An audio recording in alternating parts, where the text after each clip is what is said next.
제가 강아지를 키운 지 이제 딱 3개월이 되는 개 아빠입니다. 이 강아지가 얼마나 예쁜지 제가 산책을 함께 나가면은 동네 스타가 아주 따로 없습니다. 한 번은 여느 때와 같이 이제 목줄을 채우고 산책을 나갔습니다. 애가 신이 나서 꼬리를 살랑살랑 흔들고 걷고 있는데 저 앞에서 한 분이 저와 강아지를 보더니 한박 웃음을 지으시면서 다가오시는 거예요. 그러더니 저를 딱 쳐다보시면서 이렇게 말씀하셨습니다. 어머나, 이 강아지가 주인을 참 닮았네요. 너무 예쁘다. 예. 그래서 제가 좀 뿌듯하잖아요. 제 강아지를 칭찬해 주시는 것 같아서 기분이 좋아서 네, 감사합니다. 이렇게 인사를 했습니다. 그분도 기분 좋게 걸어가시고 저도 이제 뿌듯한 마음으로 얘를 바라보면서 역시 네가 나를 닮아서 예쁘지? 이렇게 웃었어요. 근데 잠깐 걷다 보니까 생각해 보니까 조금 이상한 거예요. 강아지가 주인을 많이 닮았다. 그럼 내가 개 같다는 건가? 이런 생각이 들더라고요. 갑자기 막 웃음이 터져 나오고 참 재미있는 시간이었습니다. 그래서 생각한 거는 다음에 또 누가 닮았다고 그러면 감사합니다라고 이렇게 인사하기보다 어디가 닮았습니까? 이렇게 한번 물어봐야 되겠다는 생각을 했습니다. 성도 여러분, 올해 여름은 유례없는 무더위로 정말 힘든 시간을 우리가 보냈습니다. 그럼에도 요즘은 아침 저녁으로 날씨가 선선해서 참 기다렸던 가을이 온 것 같아서 정말 반갑고 감사한 마음이 듭니다. 계절이 바뀌면 시절에 맞지 않는 옷을 갈아입기 위해서 정리하는 시간이 필요합니다. 여름에 입는 옷을 넣어두었던 옷장을 열어보니까 반팔 옷이 한 번도 입지 않은 반팔 옷이 이렇게 잘 접힌 채 그대로 놓여 있더라고요. 여름 내내 마음에 드는 몇 벌의 셔츠만 그냥 골라 입었었던 겁니다.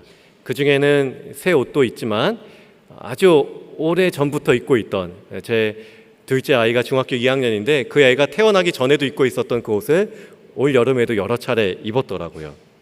이상하게 편하고 익숙한 옷이 있습니다. 자꾸만 손이 가는 그런 옷이 있습니다. 익숙함이 주는 편안함이겠죠. 우리의 신앙생활에도 이런 모습이 있다는 것이죠. 예수님을 만나기 전에 우리가 입고 있었던 낡고 익숙했던 옷, 그런 옛사람이라는 옷이 있는데 너무나 익숙하기 때문에 벗기가 쉽지 않습니다.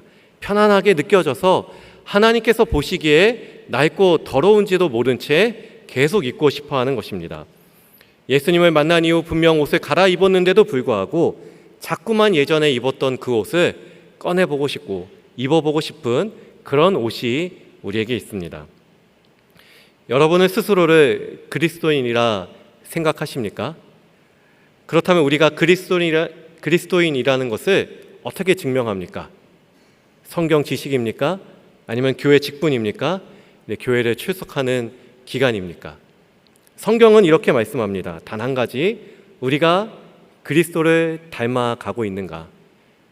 하나님 아버지를 닮아가고 있는가? 그걸 가지고 우리를 그리스도인이라고 말씀합니다. 오늘 우리는 에베소서 4장 22절부터 24절까지의 말씀을 통해서 닮음의 여정, 예수님을 닮아가고 하나님 아버지를 닮아가는 이 닮음의 여정이 구체적으로 무엇을 의미하는지 살펴보고자 합니다. 사도 바울은 이 영적인 변화의 과정을 옷을 갈아입는 행위로서 비유하고 있습니다.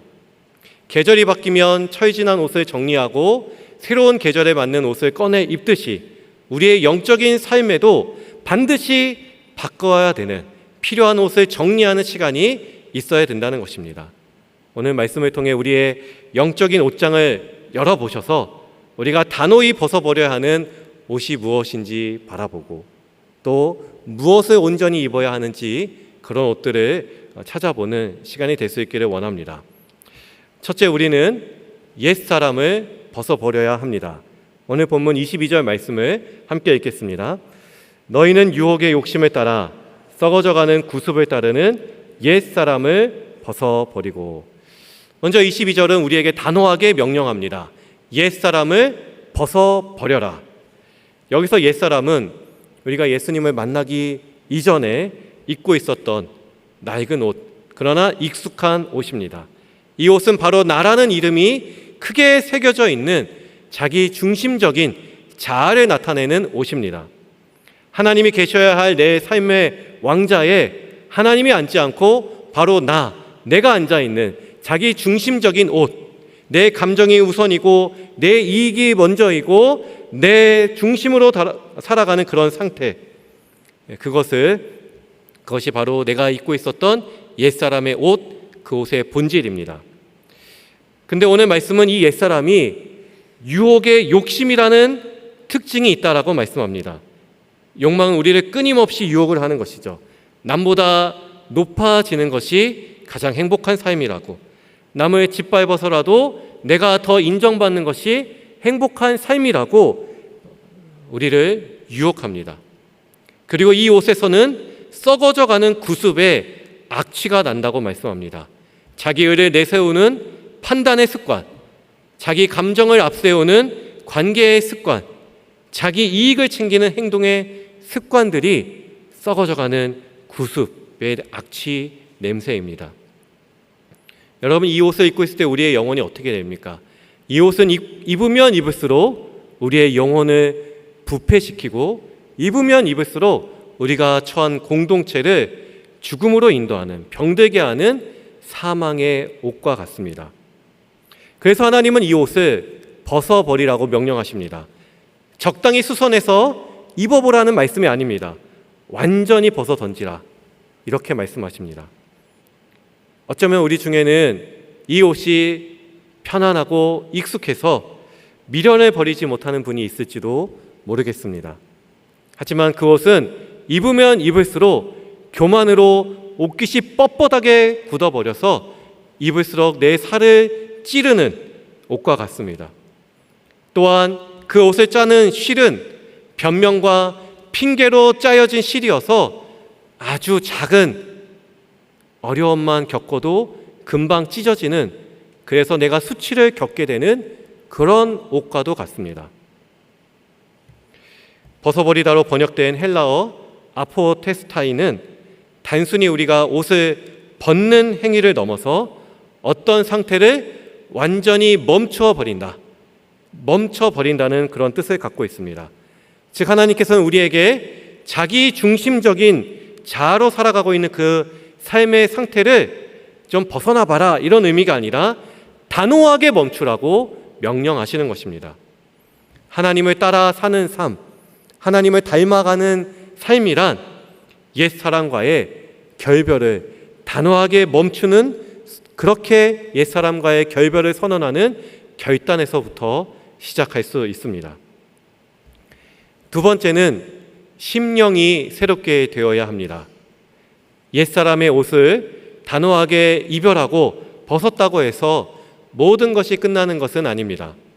23절은 더욱 본질적인 차원으로 우리를 인도합니다. 23절 말씀을 함께 읽겠습니다. 오직 너희 심령이 새롭게 되어. 여러분, 몸이 더러운 채로 새 옷으로 갈아입는 사람은 없겠죠. 옷을 갈아입기 전에 먼저 몸을 깨끗하게 씻어야 합니다. 마찬가지로 외적인 행동의 변화에 앞서서 반드시 우리의 내면, 옷을 갈아입기 이전에, 즉 심령이 새로워져야 합니다. 심령이 무엇일까요? 심령은 우리의 생각과 가치관, 나를 형성하는 세계관과 같습니다. 다시 말해서 우리 마음의 생각과 가치관, 세계관, 우리의 존재의 중심을 이루는 이런 생각들이 바로 심령입니다. 이것이 변화되어야 합니다. 내가 예전에 입었었던 옛사람의 옷, 옛사람의 습관이 담겨있던 그 옷이 얼마나 더럽고 냄새나는 옷이었는지 마음의 변화가 있어야 됩니다. 이 옷이 얼마나 하나님의 성품과는 정반대의 옷이라는 것을 우리의 마음에 변화가 일어나야 하는 것입니다. 우리의 마음은 정말 이기적이고 남을 배려하지 않고 공격적이기 때문에 쉽게 죄의 먼지를 뒤집어 씁니다. 아침에 은혜를 받았어도 그 은혜를 받아서 부드러워진 이 마음이 저녁만 되면 다시 단단하게 굳어지는 것이 우리의 영혼의 상태와 같습니다. 그런데 우리의 심령이 어떻게 새로워집니까? 날마다 이 심령이 새로워져야 되는데 어떻게 새로워집니까? 23절에서 새롭게 되어를 뜻하는 헬라어 원문은 수동태로 쓰였습니다. 이는 이 변화가 결코 우리의 노력이나 또는 종교적인 수양이나 어떤 종교적인 행위로 이루어지는 것이 아님을 말씀합니다. 이것은 전적으로 성령 하나님에 의해서 이루어지는 하나님의 일입니다. 하나님의 사역입니다. 우리의 역할은 단 하나, 우리가 변화받고 싶은 우리의 심령을 성령님께 내어드리는 것, 우리가 할 수 있는 것은 성령님께 내어드리는 것 한 가지입니다. 그러나 세상은 우리에게 어떻게 합니까? 스스로 마음을 바꾸어 봐라, 긍정적으로 생각해 봐라, 우리에게 스스로 행할 수 있는 것들을 요구합니다. 성경은 우리의 심령이 새롭게 되어야 한다고 말합니다. 여러분, 근본적인 차이가 있죠. 인간의 의지로, 인간의 결단으로 새롭게 되어 보려고 하는 것은 우리의 운영 체제 안에서의 부분적인 수정을 말하지만, 성령으로 말미암아 심령이 새롭게 된다는 것은 우리가 전 존재가 근본적으로 바뀌는, 우리를 운영하는 체제가 완전히 다른 차원으로 바뀌는 것을 의미합니다. 그렇다면 성령님께서 무엇을 통해 우리의 심령을 새롭게 하실 수 있겠습니까? 그것은 하나님의 말씀, 그리고 우리의 기도를 통해서 가능합니다. 물론 말씀과 기도는 우리가 새 옷을 입게 되는 어떤 자격을 갖추는 조건은 결코 아닙니다. 그러나 말씀과 기도는 어떤 기능을 하냐면, 말씀을 통해, 기도를 통해 성령님께서 우리의 낡은 생각을 바꾸어 주시고 새로운 가치관을 세우시는 은혜의 통로로서 그 기능합니다. 말씀의 거울 앞에 우리가 설 때 성령님께서는 우리의 왜곡된 자아상을 회복시키시고 비춰주시고 진정한 정체성이 무엇인지를 보여주십니다. 우리가 하나님 앞에 토로할 때, 우리의 마음을 토로할 때, 기도의 자리에서 토로할 때 성령께서는 우리의 굳은 마음을 녹이시고 우리 안에 예수님을 닮고 싶어하는 소망을 부어주시는 것입니다. 세 번째는 새 사람을 입어야 합니다. 마지막 24절은 우리가 입어야 할 새 옷이 무엇인지 보여주죠. 24절 말씀을 함께 읽겠습니다. 하나님을 따라 의와 진리의 거룩함으로 지으심을 받은 새 사람을 입으라. 여러분, 이 새 사람이라는 옷은 우리가 시장에 나가서 아니면 좋은 비싼 백화점에 가서 살 수 있는 옷도 아니고 우리의 선행으로 만들 수 있는 그런 의복도 아닙니다. 성경은 분명히 24절에서 이 옷은 지으심을 받았다라고 말씀합니다. 이 옷은 하나님께서 우리를 위해서 직접 디자인하시고 만들어 주셔서 우리에게 주신 선물과도 같은 옷입니다. 그럼 여러분, 어떻게 평생을 우리가 죄에 낡고 더럽고 냄새나는 옷을 입고 살던 우리가 어떻게 거룩하고 영광스러운 이 옷을 입을 수 있겠습니까? 그 비밀은 바로 예수 그리스도의 십자가에 있습니다. 예수님의 십자가 위에서 세상이 상상하지 못했었던 거룩한 영적인 옷 바꿔 입기가 일어났습니다. 하나님이신 예수 그리스도께서는 흠없으신 의의 옷을 입고 계셨습니다. 반면에 우리는 스스로의 힘으로는 벗을 수 없는 죄의 옷을 입고 있었습니다. 예수님께서는 기꺼이 자신의 의의 옷을 벗어 우리에게 입혀주시고 우리의 모든 죄와 수치와 사망이 담긴 죄의 옷을, 더러운 옷을 대신 입으셨습니다. 그리고 그 옷을 입고 죽으셨습니다. 얼마 전에 한 해양 경찰관이 차가운 바다에 빠진 노인을 구조하다가 순직하는 그런 안타까운 사건이 있었습니다. 새벽 3시에 물이 차오르는 그 바다에 한 노인이 고립되어 있다는 신고를 받고 한 해경이 출동을 했습니다. 고 이재석 경사입니다. 이분이 그 노인을 구조하려다가 노인이 그 발에 다쳐서 업고 나올 수 없는 상황이다 보니까 자신이 입고 왔었던 구명조끼를 벗어서 노인에게 입혀주고 함께 육지로 빠져 나오려 했습니다. 그러나 삽시간에 물이 차올라서 이재석 경사는 구명조끼가 없는 채 생존 수영을 했고, 그러다 실종이 되었다가 몇 시간이 지난 뒤에 이미 숨진 채 발견이 되었습니다. 고 이재석 경사를 통해서 구명조끼를 건네 입었었던 그 노인은 바다 위에 떠 있다가 출동했던 해경 헬기에 의해서 구조되어 목숨을 건질 수 있었습니다. 여러분, 고 이재석 경사는 자신의 생명의 옷을 벗어줌으로써 노인의 생명을 살린 것입니다. 우리가 이 숭고한 희생에서 예수 그리스도의 십자가를 희미하게나마 볼 수 있습니다. 예수님께서는 자신의 완전한 의의 옷, 영원한 생명의 옷을 벗어서 죽어가고 있는, 물에 빠져 죽어가고 있는 우리에게 입혀주셨습니다. 그리고 우리의 죄와 사망의 옷을 예수님이 대신 입으시고 십자가에서 죽으심으로 우리를 살리셨습니다. 이것이 복음의 핵심입니다.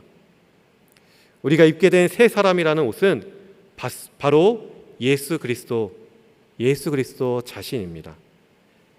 성경에서 입으라, 새 사람을 입으라는 이 명령은 우리의 행위로는 이 옷을 입을 수 있는 자격을 갖출 수가 없습니다. 우리는 이 옷을 입을 힘도 없고 자격도 없고, 입었다 해도 또 실수하고 넘어지는 연약한 존재입니다. 그러나 하나님께서는 우리의 실수가 아니라 우리가 입고 있는 바로 하나님의 아들이신 예수 그리스도, 그 옷을, 예수님을 바라보시는 겁니다. 그러므로 새 사람을 입는다는 것은, 24절 말씀처럼 새 사람을 입는다는 것은 내가 지금 처한 내 감정이나 내가 처한 상태에 따라서 우리의 정체성이 결정되는 것이 아닙니다. 내 감정이나 내 상태에 따라서 내가 입고 있는 옷이 변화되는 것이 아닙니다. 도리어 우리의 정체성을 매일 믿음으로 이렇게 선포해야 되는 것입니다. 나는 더 이상 옛사람의 지배 아래 놓여 있지 않습니다. 나는 예수 그리스도로 말미암아 하나님의 자녀라는 옷을 입고 있는 자녀입니다. 이런 정체성을 우리가 매일 믿음으로 선포할 수 있어야 합니다. 이 선포가 우리의 하루를 지배하는 것, 이 선포가 우리의 아침부터 저녁까지 우리의 삶을 이끌어가는 것, 그것이 바로 새 사람을 입은 삶입니다. 이 삶이 바로 하나님을 따라 살아가는 삶입니다. 하나님께서는 이제 우리를 보실 때 우리가 익숙하게 입고 있었던 옛사람, 옛자아, 자기 중심적인 자아의 옷을 보시는 것이 아니라 예수 그리스도로 말미암아 입은 옷을 바라보십니다. 사랑하는 여러분, 오늘 우리가 영적인 옷장 앞에 서 봤습니다. 그 안에는 자기 중심성이라는 낡고 냄새나는 옛사람의 옷이 있습니다. 그리고 그 옷장 안에는 십자가로 말미암아 우리에게 입혀주신 예수 그리스도, 거룩하고 영광스러운 새 옷이 있습니다. 이제 여러분은 어떤 옷을 입고 살아가시겠습니까? 이것은 여러분의 존재와 정체성이 달려있는 아주 중요한 문제입니다. 여전히 나 자신이 주인 되어 살아가는 낡고 부끄러운 옛 옷을 붙잡고 여러분 주변에 있는 관계를 무너뜨리고 나뿐만 아니라 여러분과 함께 있는 가족들과 동역하는 사람들의 영혼을 썩게 만드는 삶을 반복하시겠습니까? 아니면 하나님의 아들의 생명값으로 주어진 새 옷을 입으시겠습니까? 우리가 입은 새 옷, 예수 그리스도라는 이 옷은 값싼 은혜로 주어지지 않았습니다. 한 해경이 자신의 생명줄이었던 구명조끼를 벗어서 다른 사람의 생명을 살렸듯이 이 옷은 하나님의 아들의 생명, 예수 그리스도의 생명이 담긴 옷입니다. 그러므로 더 이상 주저하지 마십시오. 더 이상 곁눈질하지 마십시오. 더 이상 내가 이전에 사용했었던 악의 방법, 죄악의 방법을 사용하려고 하지 마십시오. 우리는 예수 그리스도의 옷을 입은 존귀한 하나님의 자녀입니다.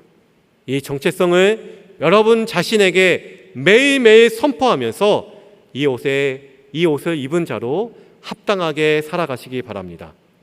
여러분의 삶의 모든 자리에서 하나님께서 입혀주신 거룩하고 영광스러운 옷을 통해 세상이 하나님 아버지를 보게 만드는 복음의 증인으로 살아가는 저와 여러분이 될 수 있기를 주님의 이름으로 간절히 축원합니다.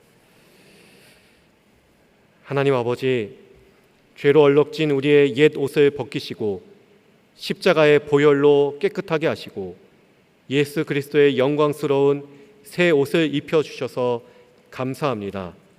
우리의 옛 습관과 죄의 유혹 앞에 날마다 흔들리는 연약한 저희들을 불쌍히 여겨 주옵소서. 성령님께서 우리와 동행하여 주셔서 날마다 우리의 심령을 새롭게 하여 주시고 세상의 가치관에 따르는 옛 옷을 과감히 벗어던질 용기를 더하여 주옵소서. 그리하여 이제는 우리에게 입혀주신 예수님의 옷, 그 생명의 옷의 가치를 기억하며 우리의 삶의 모든 자리에서 하나님의 자녀답게 거룩하고 정결한 모습으로 하나님 아버지를 닮아가는 증인의 삶을 살게 하여 주옵소서. 이 모든 말씀 우리를 위해 자신의 옷을 기꺼이 내어주신 우리 주 예수 그리스도의 이름으로 기도드립니다. 아멘.